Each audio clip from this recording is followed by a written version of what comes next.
Morning, good morning, good morning. तो कैसे हो आप लोग? कितना टाइम हो गया आपके बैच को शुरू है? 1 महीना हो गया। तो कैसा लग रहा है आपको? क्या अच्छा लग रहा है? हाँ, सुबह उठने में जोर आता है। और कोई समस्या? और कोई भी समस्या नहीं है? तो ये तो छोटी सी समस्या है ना, इसमें तो कोई दिक्कत नहीं है। तो कैसा लग रहा है पढ़ाई करना? पहली बार दे रहे हैं आप सब लोग? सभी लोग? अच्छा, तो कैसा लग रहा है आरएस का सिलेबस? अभी क्या पढ़ रहे हो आप लोग? एक कोई बता दे। पबेड अभी स्टार्ट हुआ है। रीजनिंग चल रही है, हाँ। तो रीजनिंग तो खैर साथ साथ में चलती रहेगी। और हिस्ट्री और ज्योग्राफी, हिस्ट्री और ज्योग्राफी एक्चुअली बहुत इंपॉर्टेंट रोल प्ले करती है आपके पहले भी और बाद में जब मेंस हैं उसमें भी। पब्लिक एडमिनिस्ट्रेशन जरूर ज्यादातर लोगों के लिए नया सब्जेक्ट होगा। कितने लोगों ने पहले पढ़ रखा है पब्लिक एडमिनिस्ट्रेशन? कम लोगों ने पढ़ रखा है, लेकिन अब आप यहाँ पे पढ़ेंगे तो समझ में आ जाएगा। और जो पब्लिक एडमिनिस्ट्रेशन है वो बहुत ही टू दी पॉइंट क्वेश्चंस आते हैं, मेंस में आते हैं इसके। और जो आप यहाँ पे पढ़ोगे वही आपको क्वेश्चंस वहां पे मिल जाएंगे। तो जो आप पढ़ रहे हो उसको अच्छे से समझने की कोशिश करिए। पब्लिक एडमिनिस्ट्रेशन का मैं स्पेसिफिकली इसलिए कह रही हूँ कि ज्यादातर लोगों ने पब्लिक एडमिनिस्ट्रेशन पढ़ा नहीं है यहाँ पे। शुरू में आपको थोड़ा नया लगेगा, टर्म्स भी उसकी नई लगेंगी, लेकिन धीरे धीरे जैसे आप पढ़ते जाओगे, समझते जाओगे, तो वो इजी हो जाएगा। काफी कॉमन सी चीजें होती हैं, सिर्फ वो टर्म्स की वजह से आपको नई लगती हैं बहुत ज्यादा, अदरवाइज ठीक रहता है। और हिस्ट्री और ज्योग्राफी में तो मुझे नहीं लगता कोई किसी को परेशानी है। हिस्ट्री बेसिकली ऐसा है कि आप पढ़ोगे उस वक्त आपको लगेगा कि बहुत इजी इजी है ना, लेकिन फिर बाद में आप इसको भूल जाते हो। तो आप इसका यही है कि आप इसका रिवीजन करते रहिए बराबर। जैसे ही आप भूलने लगते हो तो इसको आप फिर से रिवाइज कर लीजिए। सिर्फ हिस्ट्री नहीं, सारे सब्जेक्ट्स का यही है। जैसे अभी आप स्टार्ट कर रहे हो पढ़ाई करना, कोचिंग आना, तो आप अपना एक रूटीन बनाइए कि आप यहाँ सुबह सुबह यहाँ आ जाते हो, उसके बाद में जाके आज जो भी पढ़ाया है उसको सेम डे आप रिवाइज करें। क्लास में भी आपसे क्वेश्चन पूछते होंगे ना, तो मतलब हर एक के हाथ उठने चाहिए। ऐसा नहीं कि कुछ लोग हैं वो ही हमेशा रिस्पॉन्ड कर रहे हैं। वैसे तो जो भी टीचर्स होते हैं वो इंश्योर करते हैं कि सबका पार्टिसिपेशन हो, पर आपका खुद का ही सबसे ज्यादा इसके प्रति अवेयरनेस होनी चाहिए कि आप खुद क्लास में पार्टिसिपेट करें ज्यादा से ज्यादा। तो साथ साथ में डेली का आप रूटीन बनाइए, साथ में आप इसको करें, क्योंकि एक बार जब ये सब्जेक्ट हो जाएगा उसके बाद दूसरे सब्जेक्ट शुरू हो जाएंगे, तो जो ये अभी चल रहा है वो आपको बाद में इतना समय नहीं मिलेगा इसको रिवाइज करने का जितना अभी आप करंट में आप करते हुए चल रहे हो इस वक्त। तो बेस्ट स्ट्रेटजी यही है जो हम सबको पता है। अच्छा, तो बेस्ट स्ट्रेटजी यही होती है, जैसे कि हम सब स्कूल में छोटे होते हैं तब से हमें पता होती है, लेकिन हम उसको फॉलो नहीं करते हैं। स्कूल में जब होते हैं तब से हमें यही तो सिखाया जाता है ना कि आप जो भी पढ़ते हो उसको घर पे जाके रिवाइज करो, उसका होमवर्क करो, ठीक है, टेस्ट है तो उसका रिवीजन कर लो। लेकिन हम उस बात को कभी भी नहीं मानते हैं। पर अब आप उसको मान लीजिए कि जो भी आप पढ़ रहे हो अभी करंटली क्लासेस में, उसको हर दिन रिवाइज करना है। उससे रिलेटेड कोई आपको क्वेश्चन पेपर मिल रहा है, आप वो उसमें करें। तो ये चीजें साथ के साथ होती जाएंगी। एक बार एक सब्जेक्ट हो गया, फिर दूसरा शुरू हो जाएगा, तब आपको रूटीन में डेली में वो चीजें पढ़ने का समय नहीं मिलेगा। लेकिन फिर भी आपको किसी किसी वीकेंड को टाइम निकालना चाहिए और आपका जो सब्जेक्ट पूरा हो गया है उसको फिर से एक दिन लेके बैठिए। महीने में एक बार हो भले या जैसे भी हो, सबकी अलग अलग अपनी एक कैपेसिटी होती है किसी भी सब्जेक्ट को याद रखने की। इसमें कुछ भी ऐसा नहीं है कि कोई जल्दी भूल जाता है तो उसको कोई निराश होने की जरूरत है। जो जल्दी भूल जाता है उसको पता है तो आप ज्यादा रिवीजन करिए, टाइम आपको बहुत मिलेगा। अभी आप फाउंडेशन बैच में हो, अगली जब वैकेंसी आएगी उस वक्त आप एग्जाम दोगे, ठीक है। तो जो भी आपकी रिक्वायरमेंट है कि मेरे को इतने दिनों में रिवाइज करना है, आप उतने दिनों में रिवाइज करें। अल्टीमेट गोल हमारा यही होना है कि जो भी हमें पढ़ाया जा रहा है, सभी सब्जेक्ट्स, जो आपके नोट्स हैं वो आपको सारे के सारे याद होने चाहिए।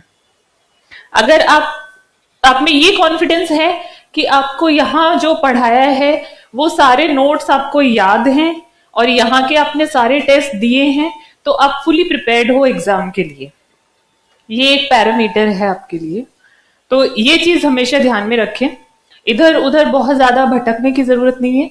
नोट्स हैं आपके, फर्स्ट प्रायोरिटी आपके नोट्स की होनी चाहिए कि आपके जो नोट्स हैं वो आप सारे के सारे याद करें। टेस्ट आपके चल रहे होंगे, कितने टेस्ट हुए अभी तक? 2 टेस्ट हुए। कितने लोगों ने दोनों टेस्ट दिए? सभी लोगों ने दिए? कितने लोग हैं बैच में आपके? 500 के आसपास है ना, तो आप खुद देखते होंगे रिजल्ट लगता है तो कितने लोगों का लगता है? तो 100 लोग तो नहीं दे रहे ना। तो टेस्ट सबको देना है, शुरू से ही देना है। ये बिल्कुल भी नहीं सोचेंगे अभी तो हमने कोचिंग में स्टार्ट किया है, अभी तो हम धीरे धीरे आराम से दे देंगे, जब हमारी तैयारी होगी या जब हम रिवीजन करेंगे, या यहाँ पे तो बहुत सारे टेस्ट होंगे, अभी नहीं देंगे, हम बाद में देंगे। ऐसा बिल्कुल भी नहीं सोचें। जो भी टेस्ट हो रहा है वो टेस्ट आप दो।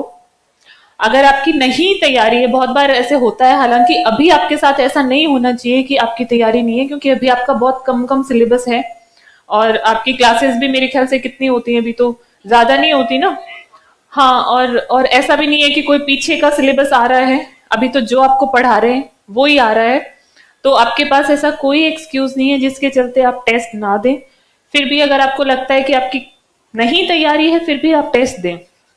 ठीक है, टेस्ट सिर्फ ये तैयारी हो तभी देने के लिए नहीं होता। जो भी कॉम्पिटिटिव एग्जाम्स होते हैं उसमें एग्जाम जो है सिर्फ आपके नॉलेज के बेसिस पे आप नहीं क्लियर करते हो, एक आर्ट होती है पेपर अटेम्प्ट करने की। अभी तक आप स्कूल कॉलेजेस में पेपर देते आए हो, लेकिन वहां ये होता था कि हाँ ठीक है, आपको कुछ क्वेश्चन आ रहे हैं, आपने कर दिए, ठीक है। लेकिन यहाँ पे बेसिकली एक आर्ट है कि आप कॉम्पिटिटिव एग्जाम का क्वेश्चन पेपर कैसे अटेम्प्ट करते हो, भले ही वो ऑब्जेक्टिव टाइप हो, भले ही वो सब्जेक्टिव हो, लेकिन ये आर्ट आपको खुद को डेवलप करनी है कि आप किस तरह से, अगर प्री हो रहा है तो आप वो थ्रेशोल्ड तक कैसे पहुंचोगे, कट ऑफ तक, और अगर मेंस हो रहा है तो कैसे आप मैक्सिमम मार्क्स लेके आओगे। आपको कितना नॉलेज है, ये बिल्कुल इस चीज की गारंटी नहीं है कि आप वो एग्जाम क्लियर कर लोगे। ठीक है, आपको कितना भी नॉलेज क्यों ना हो, जैसे कि अगर मान लो मैंने एग्जाम में मेरी 3rd रैंक थी, तो ये इस बात को बिल्कुल भी नहीं दिखाता कि मुझे सबसे ज्यादा नॉलेज थी या मुझे सबसे ज्यादा चीजें आती थी। ये बिल्कुल भी इस चीज को नहीं रिफ्लेक्ट करता है। सिर्फ ये है कि अगर प्री है तो मुझे पता है कि पेपर कैसे अटेम्प्ट करना है, और अगर मेंस है तो आपका क्या प्रेजेंटेशन है, वो इस चीज को डिटरमिन करता है कि आपके कितने मार्क्स आएंगे, कितनी रैंक आएगी। किसी में बहुत अच्छा नॉलेज हो सकता है, लेकिन अगर उसको पेपर अटेम्प्ट करना नहीं आता तो उसका पेपर क्लियर नहीं होगा। तो जब आप टेस्ट पेपर देते हो तो नॉलेज के साथ साथ में आप अपनी एक आर्ट भी डेवलप करिए कि किस तरह से आप अच्छे मार्क्स ला सकते हो।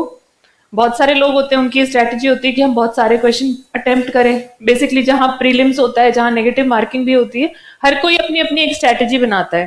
तो आपके पास अभी बहुत टाइम है और आप जो है क्वेश्चन पेपर हमेशा दें। ये जो टेस्ट पेपर होते हैं, टाइम लिमिट में उसको पूरा करने की कोशिश करें, ऑनेस्टली करने की कोशिश करें, क्योंकि ये बात तो है कि यहाँ आपकी जो रैंक आती है वो बहुत कुछ डिसाइड करती है कि आपकी एग्जाम में कैसी रैंक आएगी। क्योंकि आप देखते हो कि आप इतने सारे लोग एक साथ दे रहे हो, तो कितना कंपटीशन आप लोग देख रहे हो अभी से ही, तो वो तो है ही। लेकिन कभी भी ये सोच के, कई बार लोग क्या होता है चीटिंग कर लेते हैं यहाँ वाले टेस्ट एग्जाम में भी।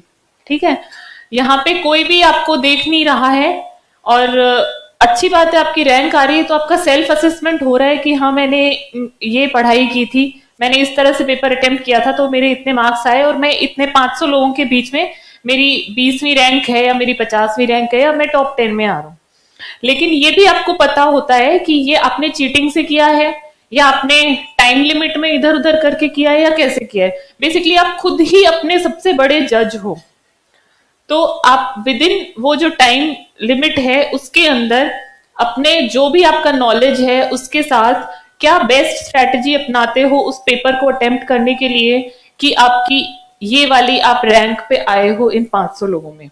ठीक है, तो ऑनेस्टली आप खुद को इवेल्युएट करिए, कोई दूसरा आपको नहीं इवेल्युएट कर सकता उतना जितना कि आप खुद खुद को कर सकते हो, ठीक है। और ये आपका गोल्डन पीरियड है, एक बार जब वैकेंसी आ जाती है उसके बाद में फिर बहुत सारी चीजें होती है, हम खुद भी थोड़े से एंशियस हो जाते हैं, ये सिलेबस कर रहा है, ये डेट तक करना है, तो ये टाइम है, इसको आप फुली यूटिलाइज करिए। और जो भी आपकी कोई प्रॉब्लम्स है, यहाँ पे हमेशा फैकल्टी स्टाफ सब आपके लिए अवेलेबल रहते हैं, मुझे नहीं लगता कि स्प्रिंग बोर्ड की तरफ से किसी को कोई प्रॉब्लम होगी। आपको खुद को खुद कितनी ज्यादा और मेहनत करने की जरूरत है ये आप लोग असेस करिए और बहुत अच्छी तैयारी करिए। अगर आप कुछ पूछना चाहते हो स्पेसिफिकली तो वो आप पूछ सकते हैं। हाँ बताइए।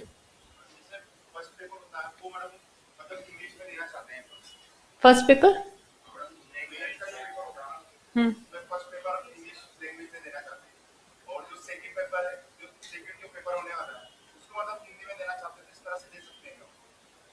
मुझे नहीं लगता, पहले आप करना क्यों चाहते हो वैसे, आप इंग्लिश मीडियम से हो या आप हिंदी मीडियम से हो?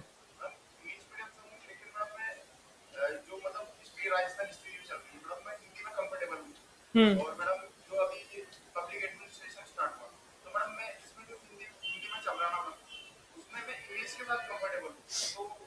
इंग्लिश के साथ में देखो, एक तो ये होता है कि इंग्लिश के टर्म्स के साथ कंफर्टेबल होना, ठीक है।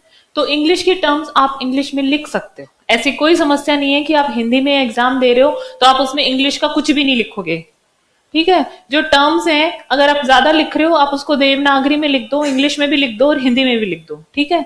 ऐसी कोई ऐसी वो नहीं है। हाँ ये है कि बहुत ही ज्यादा ऐसे मिक्सअप सा नहीं लगे कि सेंटेंस भी आप उसमें लिखे जा रहे हो या कुछ भी लिखे जा रहे हो। तो ऐसे एक दो सब्जेक्ट होते हैं जिनमें कोई टर्म्स अगर आप लिखना चाहते हो, साइंस में टेक्नोलॉजी में भी कुछ टर्म्स होती हैं जो हम इंग्लिश में ही लिखते हैं या देवनागरी में लिखते हैं इंग्लिश को, ठीक है ना, समझ रहे हो ना। तो उस तरह से आप लिख सकते हो, पर मुझे नहीं लगता कि मतलब इस तरह से करने की जरूरत है, कोई पेपर आप इंग्लिश में दे रहे हो कोई आप हिंदी में दे रहे हो, इसके बारे में मेरे को कोई ज्यादा पता भी नहीं है कि ऐसा कर सकते हैं क्या कि एक पेपर हिंदी में और एक इंग्लिश में। तो मुझे लगता भी नहीं है कि इस तरह की रिस्क लेने की जरूरत है। अगर आप हिंदी में लिख सकते हो कोई भी एक पेपर तो आप सारे पेपर हिंदी में लिख सकते हो, कोई एक पेपर इंग्लिश में लिख सकते हो तो आप सारे पेपर इंग्लिश में लिख सकते हो। कोई पर्टिकुलर टर्म का जहां तक सवाल है तो आप उसको ले सकते हो इंग्लिश में, ऐसी कोई भी बात नहीं होती। और बाकी सबको सब कुछ पता है, सब कॉन्फिडेंट है। हम्म। हम्म।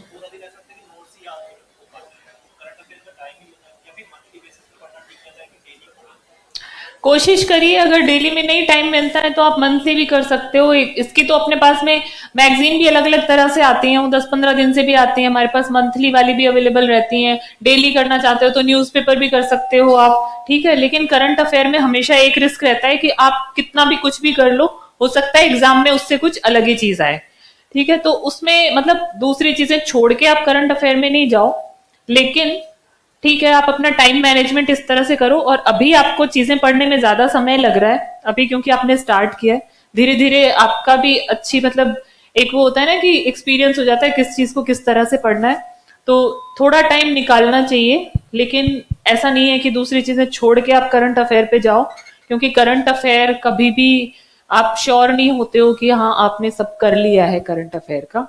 बाकी आप क्योंकि सिविल सर्विसेज की तैयारी कर रहे हो तो जनरल चीजें हैं उनसे आपको अवेयर होना पड़ेगा, क्योंकि करंट अफेयर कोई ऐसी, हालांकि वो चीजें मेंस के वक्त ज्यादा काम आती है, कि करंट अफेयर ऐसा नहीं है कि टू दी पॉइंट कोई आपको एक क्वेश्चन ही पूछा जाएगा। बहुत सारे हमारे ऐसे सब्जेक्ट होते हैं जिनमें हमें करंट अफेयर्स के पर्सपेक्टिव से आंसर लिखने होते हैं। इकोनॉमी हो गया, ठीक है, या आईआर हो गया, बहुत सारी चीजें ऐसी होती है। इनफैक्ट आपका कोई ऐसे हो गया, बहुत सारी आंसर्स ऐसे होते हैं जिनमें आपको करंट की कुछ कुछ चीजें पता अगर होती है, अगर आप आंसर में उनको यूज करते हो तो आपका आंसर और ज्यादा अच्छा होता है।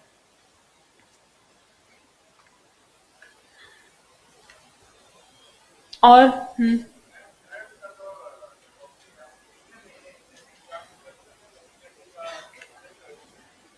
6 महीने तक का बहुत होता है मेंस के वक्त में। और अभी जब आप करोगे तो आपकी क्लासेस भी लगेंगी प्री से पहले, यहाँ पे आपकी क्लासेस लगेंगी, उस वक्त भी आपका कवर हो जाएगा करंट अफेयर्स का।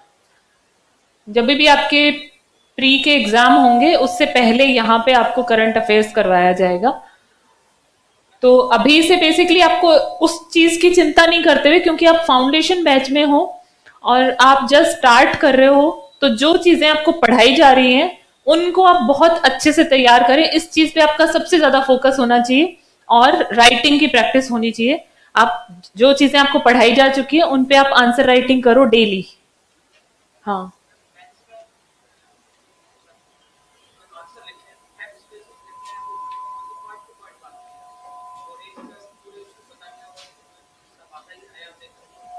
बैठ जाइए। ये चीज बहुत सारे लोग पूछते हैं, और इसका मैं पर्सनली ये बता सकती हूँ कि कोई भी एक सेट फॉर्मूला नहीं होता आंसर लिखने का, कि आप जो है उसको उस तरह से लिखें, लाइक पैराग्राफ में, या उस तरह से लिखें, या फिर आप पॉइंट वाइज ही लिखें। इस तरह की कोई सेट चीजें नहीं होती। कोई भी जो क्वेश्चन होता है वो क्वेश्चन खुद डिमांड करता है कि उसके आंसर किस तरह से होना चाहिए। ठीक है। जैसे सपोज कोई क्वेश्चन है तो वो आपको कहेंगे कि डिस्कस या एनालाइज। ठीक है, तो उसमें तो आप पॉइंट्स वाइज नहीं लिखोगे। ठीक है, उसमें आप कुछ ना कुछ आप एक्सप्लेन करोगे चीजें, आप अपना व्यू भी लिखोगे या कुछ इस तरह की चीजें लिखोगे। कुछ चीजें जैसे क्लियर होती हैं ऐसे कि हाँ इसके बेनिफिट्स बताओ आप। ठीक है, कोई स्कीम है या कोई एप्लीकेशन है, मान लो कुछ साइंस का या कुछ इस तरह का, उसके एप्लीकेशंस बताओ या उसके बेनिफिट्स बताओ, तो आप उसको पॉइंट में लिखेंगे। तो हर एक क्वेश्चन की अलग डिमांड होती है, उसको आप उसी तरह से अटेम्प्ट करें। मैंने अपने एग्जाम में दोनों तरह के आंसर लिखे हैं डिपेंडिंग अपॉन द क्वेश्चन। ऐसा नहीं है कि हम एक अपना रूटीन बना देंगे मैं तो सारे ही पॉइंट वाइज ही लिखूं। बाकी जनरल ये होता है, इसमें एक ही फॉर्मूला जो होता है वो ये है कि आपको इसमें स्पेस लिमिटेड मिलता है, वर्ड लिमिट होती है। वर्ड लिमिट हमें स्ट्रिक्टली फॉलो करने की इतनी जरूरत नहीं होती है, क्योंकि क्वेश्चंस होते हैं कई बार जैसे 50 की वर्ड लिमिट का है, लेकिन क्वेश्चन आ गया जिसमें जिसमें कि 20 शब्द से ज्यादा कुछ बनता ही नहीं है। आप जब एग्जाम दोगे तो आपको पता चलेगा। तो उसमें अननेसेसरी आप उस स्पेस को भरने के लिए रैंडम चीजें लिखोगे तो वो कोई बहुत ज्यादा फेवरेबल चीज नहीं है आपके लिए। अगर आप कॉन्फिडेंट हो कि हाँ ये क्वेश्चन है और इसका आंसर आ गया है 20 वर्ड्स में, तो आप उसको भले ही छोड़ सकते हो। अगर कोई क्वेश्चन है 50 वर्ड्स का है, लेकिन आपको लगता है कि हाँ इसमें 100 वर्ड्स तक लिखे जा सकते हैं और उस स्पेस में आपका आ जाता है, और उस वो 100 वर्ड्स लिखने से आपका आंसर और अच्छा बन रहा है, तो आप 50 की जगह उसको 70-80 तक आप उसको कर सकते हो। बेसिकली कहने का मतलब ये है कि वर्ड लिमिट जो होती है वो इंडिकेटिव है। ठीक है। अब उसमें अगर आपके पास लिखने को कंटेंट है और जो आपका क्वेश्चन पूछ रहा है उससे रिलेवेंट है तो आप लिखिए। बाकी अगर आपको नहीं आता है उसमें उससे ज्यादा, और आपको लगता है कि ये स्पेस मेरे को किसी तरह से भरना है, उसको भरने के लिए आप लिख के आते हो, तो उसका कोई यूज नहीं है। तो ये चीजें आपकी डेवलप होगी जब आप यहाँ पे टेस्ट दोगे, आप बहुत सारे आंसर्स लिखोगे, तो आप में वो कॉन्फिडेंस आएगा कि आप खुद डिसाइड कर सकते हो कि हाँ ये क्वेश्चन तो 20 वर्ड्स के आंसर के लिए पूछा है, लेकिन इसमें मैं 30, 35, 40 तक लिख सकता हूँ। ठीक है। हाँ बताइए।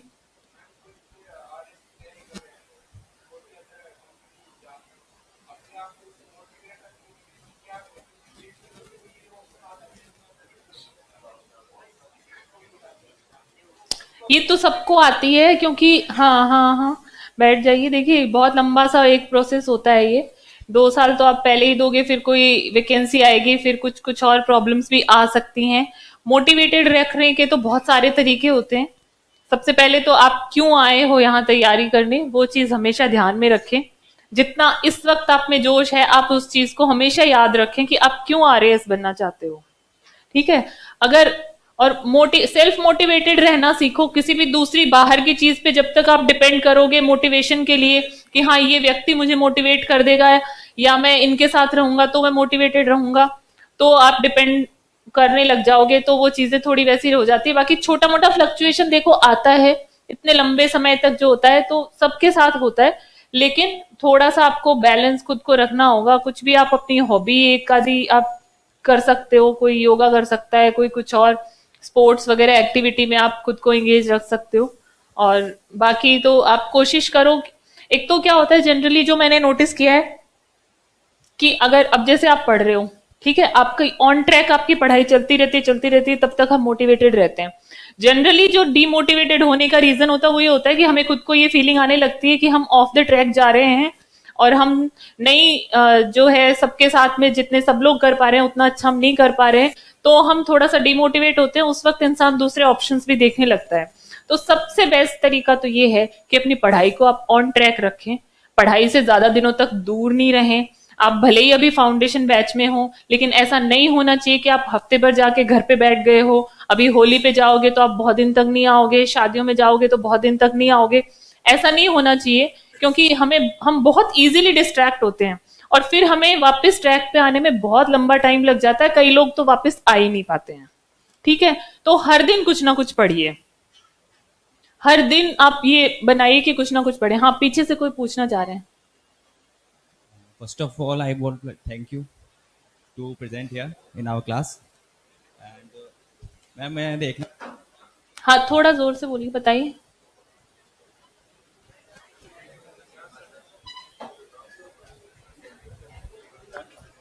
क्या हो गया?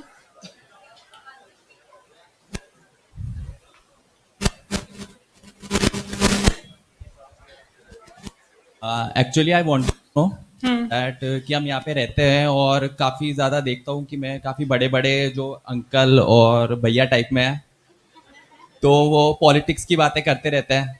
तो क्या ज़रूरी है कि अगर आप आरएएस और एडमिनिस्ट्रेटिव सर्विस में जा रहे हो तो आपको पॉलिटिक्स का पूरा ज्ञान होना चाहिए कि इलेक्शंस में क्या हो रहा है, कौन जीत रहा है, क्या नहीं हो रहा है, या फिर आपको ऐसी डिबेट करनी चाहिए एक दूसरे के साथ में? हाँ, बैठ जाइए। देखिए, बैठ जाइए आप एक बार। आप सिविल सर्विसेज की तैयारी कर रहे हो तो आपको पॉलिटिकल सिनेरियो का भी पता होना चाहिए। ना सिर्फ पॉलिटिकल, आपको इकोनॉमिकली क्या हो रहा है कंट्री में। जैसे अभी बजट आया है तो आपको जरूर डिस्कस करना चाहिए कि क्या बजट आया है, इसका क्या इम्पैक्ट हो सकता है। जरूरी नहीं है कि आपको समझ में आ जाएगा, ठीक है, ऐसा कोई भी जरूरी नहीं है। मैं भी जब आई थी यहाँ पे, मुझे भी इकोनॉमी, सबसे मेरी तो प्रॉब्लम ही सबसे ज्यादा ये थी कि मेरे को इकोनॉमी का कुछ भी पता नहीं था। किसी को भी नहीं होता, जो इग्नोरेंट होते हैं इन चीजों में नहीं ध्यान देते। लेकिन धीरे धीरे अब जैसे आप पढ़ोगे, आपकी इकोनॉमी की क्लासेस होंगी, तब आपको समझ में आने लगेगा क्या ये टर्म्स होती हैं, क्या हुआ है तो इसका क्या इम्पैक्ट होगा। तो अच्छा है, डिस्कशन में पार्टिसिपेट लो। लेकिन अगर आपको कुछ चीजें नहीं समझ में आती है तो आपको ये फील करने की जरूरत नहीं है कि आपको कुछ नहीं आता। धीरे धीरे समझ में आने लग जाएंगे। आप पॉलिटी पढ़ोगे तो आपको पॉलिटी से रिलेटेड वाली चीजें हैं वो समझ में आने लग जाएंगी। तो इस तरह से ना सोचें, पार्टिसिपेट जरूर करें। सिविल सर्विसेज में डिस्कशन, ग्रुप डिस्कशन बहुत हेल्प करते हैं, ठीक है। और जनरली ऐसे ही करते हैं लोग बाग कि अपना एक ग्रुप बनाते हैं, ग्रुप स्टडीज करते हैं, क्योंकि उससे एक ये फायदा होता है कि आपने कुछ चीजें नहीं पढ़ी हो, मिस कर दी हो, किसी और ने पढ़ी हो, ग्रुप डिस्कशन में वो चीजें क्लियर हो जाती है। तो और दूसरी बात ये कि सारा ज्ञान होना जरूरी है या नहीं जरूरी, सारा ज्ञान होना जरूरी नहीं है, लेकिन आपके क्वेश्चन के आंसर में ये लगना चाहिए कि आपको सारा ज्ञान है, ठीक है। ये आर्ट आप पे होनी चाहिए कि आपका प्रेजेंटेशन ऐसा हो कि लगे एग्जामिनर को कि इनको सब कुछ आता है। अब आता है या नहीं आता है वो कोई जरूरी नहीं है, ठीक है। मैम एक और चीज़ थी, मुझे पूछना हाँ, था। आफ्टर सिलेक्शन आपकी जो पहले पर्सनल लाइफ होती थी उस पर क्या इफेक्ट हुआ, और पहले आप लाइफ थी और उसके बाद में जो आपकी लाइफ रही है उसमें क्या क्या चेंज, मतलब आपकी फैमिली, फ्रेंड्स और आपकी जो सोशल लाइफ जो पूरी चेंज हो गई है, थोड़ा सा उसके बारे में बता दीजिए। बैठ जाओ।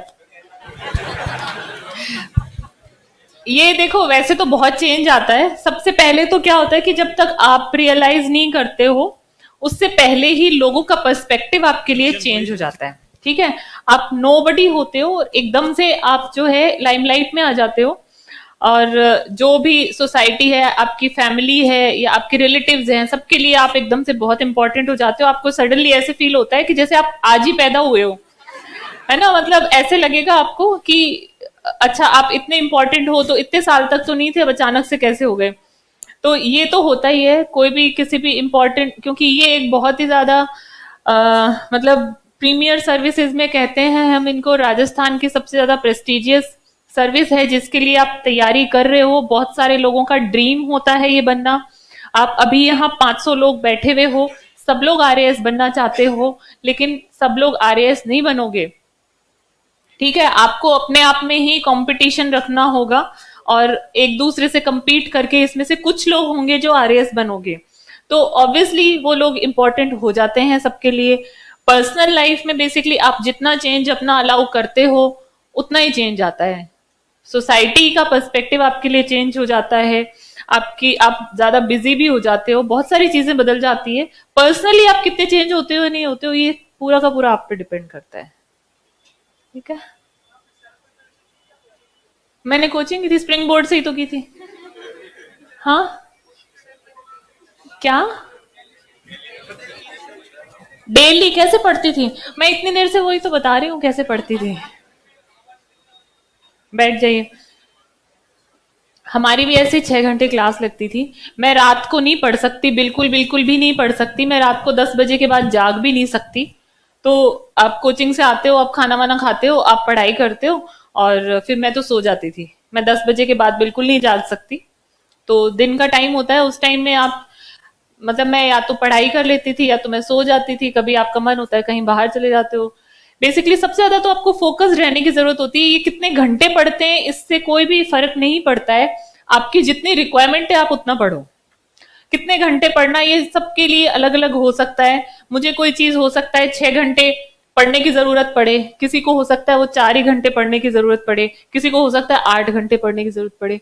इंपॉर्टेंट ये है कि आपको पता होना चाहिए कि आपको कितनी मेहनत करने की जरूरत है, क्योंकि गोल आपको फाइनली पता है। आपका सिलेबस आपके सामने है, ठीक है, पेपर्स आप पहले के देख लेते हो किस तरह का एग्जाम आने वाला है, तो आपको पता होता है कि आपको कितनी चीजें अल्टीमेटली याद होनी चाहिए।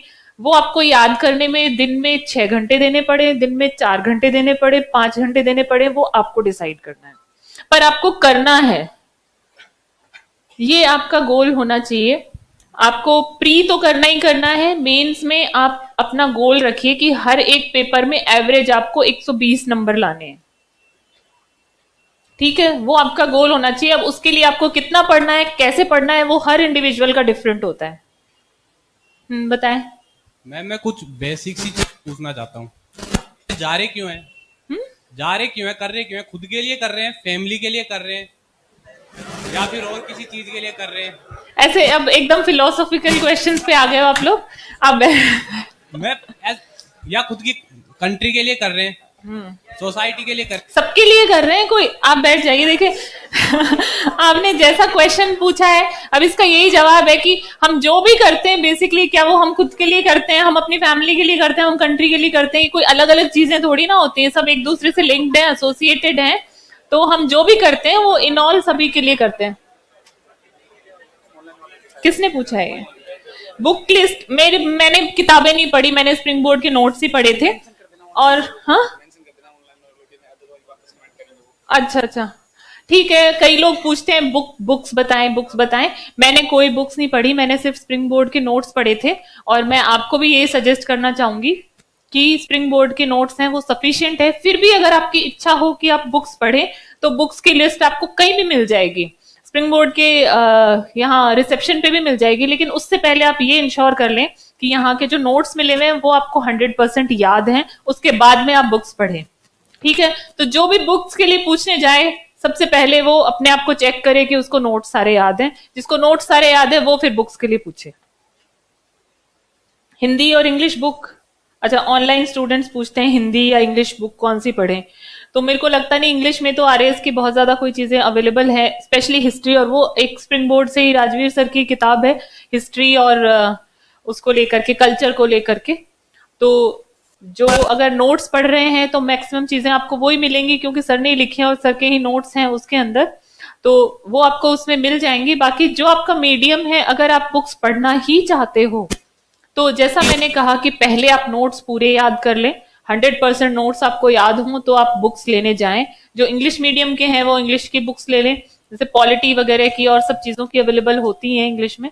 और हिंदी मीडियम के हैं तो इंग्लिश हिंदी की पढ़ेंगे। और करंट अफेयर की बुक्स, करंट अफेयर का जैसे अभी पूछा था, करंट अफेयर्स के लिए कौन सी पढ़े, तो एक मूमल और सुजस ऐसी आती है ना ये मैगजीन्स,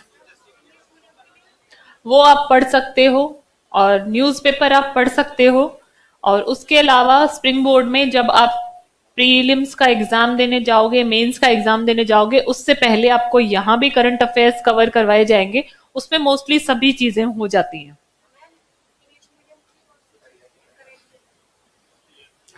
इंग्लिश करंट अफेयर में फर्क पड़ता है क्या इंग्लिश मीडियम या हिंदी मीडियम से?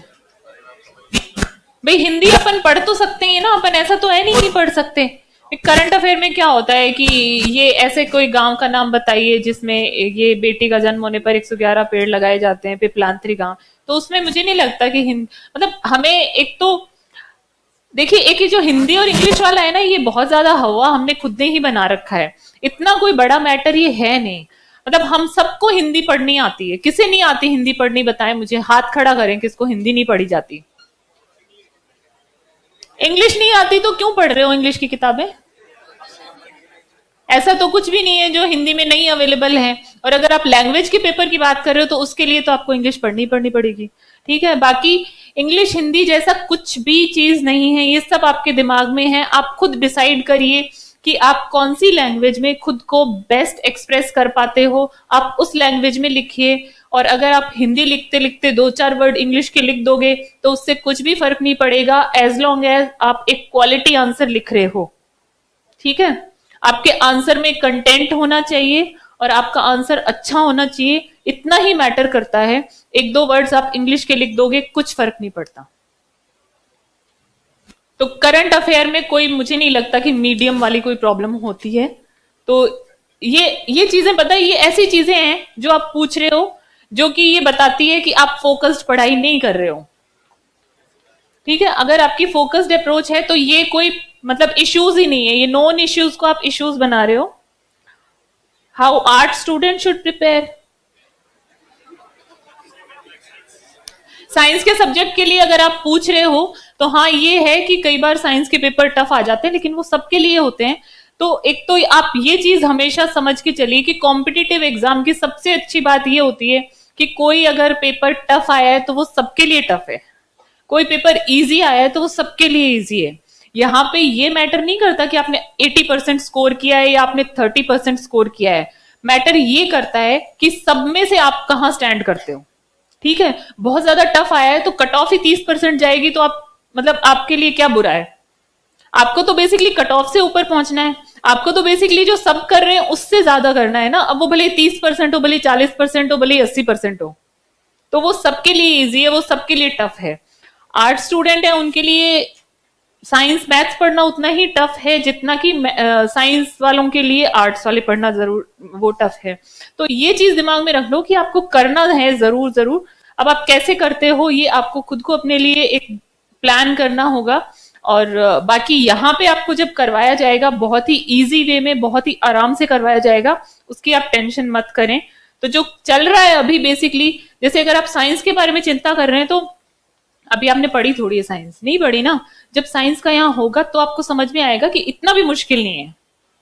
तो 1 स्टेप एट ए टाइम आप लोगों के लिए, स्पेशली जो फाउंडेशन बैच में है, अभी जो कर रहे हो उसको ध्यान से करो, उसको फोकस से करो, उसको पूरी सिंसियरिटी से करो, ठीक है। बाद अलग इन सब चीजों की ना टेंशन लें। मेरा ये क्वेश्चन था, जैसे कि अभी हमारी हिस्ट्री के 2 ही डायनेस्टी हुई है, फिर भी ऐसे रिवीजन करने में मतलब अप्रोक्स 2 या 3 आवर लगते हैं। जैसे कल्चर का हुआ तो ये तो मतलब काफी ज्यादा टाइम है ना, रिवीजन करने में भी इतना टाइम लग रहा है, तो फिर अपन वापस जो डेली का है वो पढ़ेंगे तो रिवीजन नहीं हो पाएगा ना पुराना। होगा तो अभी आपको ज्यादा टाइम लग रहा है, एक बार रिवीजन करने में आपको ज्यादा टाइम लगता है, ठीक है। अब आप उसको, ऐसा तो है ही नहीं अभी एक बार करके आप सीधा एग्जाम में करोगे, आप इसको फ्रीक्वेंटली करोगे ना रिवाइज, दूसरी बार करोगे तो कम टाइम लगेगा। मतलब हम पढ़ते हैं तो हमें एक्सपीरियंस होता है ना कि जब हम शुरू में पढ़ते हैं तो ज्यादा टाइम लगता है। अब आप इसको एक बार रिवाइज कर लोगे तो आप तीसरी बार में कुछ चीजें तो रहेंगी ना जो आपको रेडी मेमोराइज रहेंगी, तो धीरे धीरे वो टाइम भी आएगा जब आप एक सब्जेक्ट को एक दिन में पूरा रिवाइज कर लोगे। तो पेशेंस रखो, इतनी आगे की चिंता मत करो, अभी जो आपको पढ़ाया जा रहा है वो पूरा याद करो और उसको बार बार रिवाइज करो। रिवीजन इज द की, जितनी बार आप रिवाइज करोगे चीजों को उतना ही ज्यादा अच्छा है। और जितना रिवाइज कर लिया है उस पे बेस्ड आंसर राइटिंग उतनी ज्यादा करो, वो सबसे ज्यादा बेनिफिशियल है। आंसर राइटिंग करो, टेस्ट दो, आप खुद ही कर पाओगे। आप अपनी सारी कॉपीज संभाल के रखो, ठीक है, शुरू वाली 1 महीने बाद आप देखोगे आपका डिफरेंस आ गया है। बाकी आप यहाँ पे भी करवा सकते हो, जो आपके टीचर्स हैं, यहाँ पे भी स्टाफ है, वो भी आपके आंसर राइटिंग चेक करेंगे, कोई प्रॉब्लम नहीं आएगी। आप लिख के लाने की जिम्मेदारी आपकी है, क्योंकि लोग थोड़े थोड़े दिन 2-4 दिन लाते हैं फिर नहीं लाते। ठीक है, तो चेक करने के लिए सब लोग वहां पे हैं। आप में ये होना चाहिए कि आप कितने लिख के लाते हो आंसर। Hello ma'am. हाँ, मैम ये पूछ रहा था कि ग्रुप डिस्कशन का रोल है, ग्रुप डिस्कशन कितना बड़ा रोल है कि ग्रुप स्टडी करनी चाहिए या नहीं करनी चाहिए? बहुत रोल है, बहुत रोल है, लेकिन ग्रुप आपका अच्छा होना चाहिए। और मतलब कोई स्टूडेंट जैसे मैंने 1 महीने लेट ज्वाइन किया है, हाँ, तो यहाँ पे ग्रुप तो बन गए ऑलरेडी। तो आप अपना और ग्रुप बना लो। नहीं तो अब मैं तो लेट। एक मिनट देखो, अच्छी बात पूछ रहे हैं आप सब लोग, सुनो इसको। ठीक है, तो सबके ग्रुप बन गए हो ऐसा तो देखो हो नहीं सकता। 500 लोग सारे ग्रुप्स में डिवाइडेड हो क्या? आप 500 ग्रुप बने हुए हैं यहाँ पे? नहीं मैम, ऐसा रहता है कि जब आगे कभी गलती से जल्दी अभी देखो आपने लेट ज्वाइन किया तो आपको ऐसे लग रहा है मेरा तो बहुत छूट गया है ना, मैं तो पीछे रह गया हूँ। ठीक है, ऐसा ही लग रहा है ना आपको? अभी जो पढ़ा रहे हैं ना उसको आप शांति से पढ़िए। जो आपका छूट भी गया है, आपको बहुत टाइम मिलेगा, आपको बहुत मौके मिलेंगे, आप इसको वापस कवर अप करते रहिए। टेंशन मत लो किसी भी चीज की। कोई तो छूट गया है उसकी टेंशन कर रहा है, कोई आगे आने वाले की टेंशन कर रहा है। जो चल रहा है ना अभी करंटली, बातें मत करिए। जो चल रहा है अभी उसको आप ध्यान से पढ़िए, उस पे आप फोकस रखिए। ठीक है, जो छूट गया है वो भी कवर हो जाएगा। आप अभी आना शुरू हुए हैं, आप आएंगे यहाँ पे, आपका भी ग्रुप बन जाएगा, कोई दिक्कत नहीं है। Okay ma'am, thank you. ठीक है, अब मैं जा रही हूँ, सॉरी है ना, मेरा टाइम हो रहा है ऑफिस का। हाँ क्या? हाँ। ये सब आपको पता है, आप ऐसे ही क्वेश्चन पूछ रहे हो, आपको खुद को पता है सोशल मीडिया पे आप क्या करते हो। हाँ, लैंग्वेज के लिए लगातार प्रैक्टिस करो। अभी शायद आपकी प्री में तो आएंगी नहीं ना लैंग्वेजेस, मेंस में आएंगी, तब करना इसकी तैयारी। क्या ये कौन लिख लिख के दे रहा है क्वेश्चन? हाँ हाँ, ऑनलाइन वाले, अच्छा ठीक है। अब 1 मिनट, ये 3 क्वेश्चन बता के फिर मैं जाऊंगी।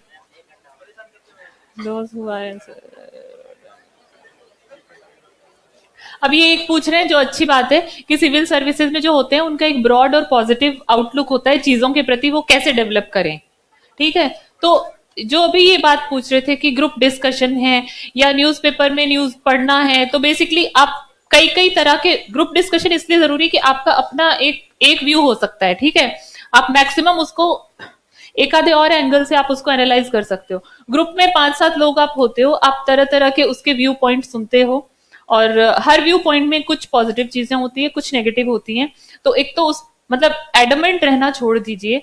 ऐसा नहीं है कि आप सही हो वो गलत है, या कोई और सही है तो कोई और गलत है, ऐसा कुछ भी नहीं होता है। तो हर एक चीज, हर एक टॉपिक और हर एक व्यक्ति के प्रति आपको ये नजरिया रखना चाहिए कि हाँ, हर व्यक्ति में कुछ चीजें पॉजिटिव हो सकती है, उसके व्यू पॉइंट में भी कुछ चीजें पॉजिटिव हो सकती है, मेरे में कुछ चीजें सही और कुछ गलत हो सकती हैं। ऐसा ही आप आंसर राइटिंग के वक्त भी रखें। किसी भी चीज को कंप्लीटली खारिज करना नहीं होता है, उसमें जो पॉजिटिव चीजें होती है उसको आपको आइडेंटिफाई करना होता है, उसमें क्या इंप्रूवमेंट के स्कोप है वो आपको आइडेंटिफाई करना होता है, और उसमें किस तरह से इंप्रूवमेंट आएगा वो चीजें आपको फाइंड आउट करनी होती है। जब आप ऐसी अप्रोच अपने ग्रुप में, लोगों के साथ, अपनी फैमिली में, अपनी सोसाइटी में और अपनी आंसर राइटिंग में हर चीज को इस तरह से सोचना शुरू करेंगे, तो आपको पता चलेगा कि एक्चुअली क्या अप्रोच होनी चाहिए। दूसरा ये पूछ रहे हैं कि हिंदी या इंग्लिश कौन सा मीडियम था। मेरा हिंदी मीडियम था। इंटरव्यू एक्सपीरियंस बाद में, इंटरव्यू के वक्त, फाउंडेशन वालों को अभी मुझे नहीं लगता जरूरत है, तो वो बाद में करेंगे। ठीक है, ओके, चलो, thank you, all the best.